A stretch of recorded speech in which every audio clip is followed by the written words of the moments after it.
Saluton, kai bonvenon al nova eldono de legado el mia vercaro. Mi estas Jochen, kai en ĉi tiu kanalo mi parolas Esperanton, la internacian pontlingvon. Raporto. Rakonto laut legita en 5 partoj. Hodiaŭ vi aŭdas la 4. parton. Neniu problemo, clarigis Johano. Mi konas alian loĝejon tie. Maria rigardis mirigite, kiel la grupo sekvis Johanon al la kantino, kaj ne en la grandan manĝoĉambron, sed en multe pli malgrandan en la malantaŭo de la konstruaĵo. Johano ne nur havis ŝlosilon por ĝi, sed li eĉ kvazaŭ per magio eltiris el ŝranko la ritminstrumentojn, por kiuj li origine mendis la muzikĉambron. Same okazis la 2 postajn tagojn. Restas ancora pli ol 1 horo antaŭ bandprofludo, Johano deklaris post la 2 grupa sesio merkrede. Ĉu ni kune vespermanĝu? Bone sonas, sed kien ni iru? Unu ŝtuparon supren, se vi ne zorgas pri eniri mian privatan loĝejon. Ĉu vi volas diri, ke vi loĝas ĉi tie super la kafejo? Ĉu vi ne eltrovis tion en via esplorado? Mi legis, ke loĝloko estis kreita sur la supra etaĝo, mi volas diri, krom la salono kun la bela vido. Do ĉu vi luis loĝejon ĉi tie? Anstataŭ respondi, Johano denove suprengrimpis la ŝtuparon kun Maria kaj malŝlosis alian pordon, similan al la unua, kiu kondukis al la salono, krom ke ĝi ne afiŝis salono, sed privata. Dum la vespermanĝo, Johano babilis kun Maria pri ĉiaj temoj, krom la kialoj de la konstruado de la kantino. Al Maria tio ne ĝenis, ĉar ŝia esplorado iel atingis Sakstraton, kaj ŝi bezonis tempon por pensi. Finfine venis la tempo por bandekzercoj. Kvazaŭ Johano sentis tion, ili malsupreniris la ŝtuparon, kiam la pordosonorilo sonoris ĉe la flanka pordo.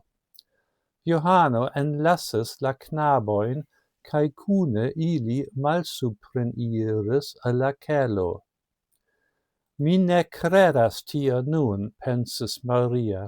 Ĉi tiu ne estas nur ajna malgranda kela ĉambro, sed profluĉambro de plej bona kvalito, kun plafono alteco kiel halo. Kiel la knaboj povas pagi ĝin? Sed antaŭ ol ŝi povis pensi plu pri tio, ŝiaj pensoj estis okupataj de la muziko. Ŝi nur devis akompani ĝin, kaj tute forgesis ŝiajn pensojn ĉe la fino de la profludo.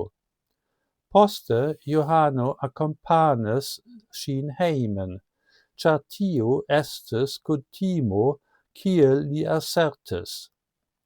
Nur vendrede vespere, kiam Maria trarigardis siajn notojn, ŝi rimarkis la strangaĵojn. Kiu profitas de ĝi? Eble ŝi devos alimaniere aliri la aferojn kaj pripensi, kiu plei multe profitis el la cantino. Maria eccomensis liston. Antau ciu estis la navedantai lernantoi, cae ciui, kiui haves activajon en la lerneio posttagmeze. Tie estas granda parto de la 11ª classo, sed ecte la apero de la cantino, la laborgrupoi ec estis kiel fungoi, cae la existantai farigis multe pli popularai, kiu faris aferoin iom confusai. Tiam estis la uloi kiui havis sian bandprofludon en la celo, en kiu Maria mem partoprenis, cae compreneble ancau la luantoi de la apartamentoi profitis de tiu. Exemple Johano, kiu estis representita en ciui 3 gruppoi. Sed ciu ne estis absurde pensi, che 16-jara studento povos iniciati la construadon de la cantino.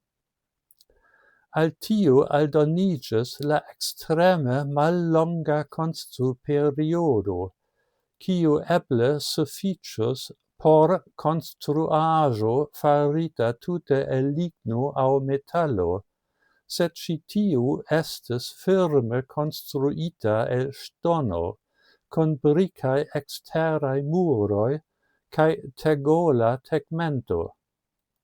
Do Maria havis multajn demandojn, kiam ŝi sidis kun Johano en la kantino post la lasta leciono sabate, cae poste por kafo en la salono, cifoje ambau unu apud la alia sur larĝa leda sofo rekte antau la panorama fenestro kun vido al la parka pejzaĝo.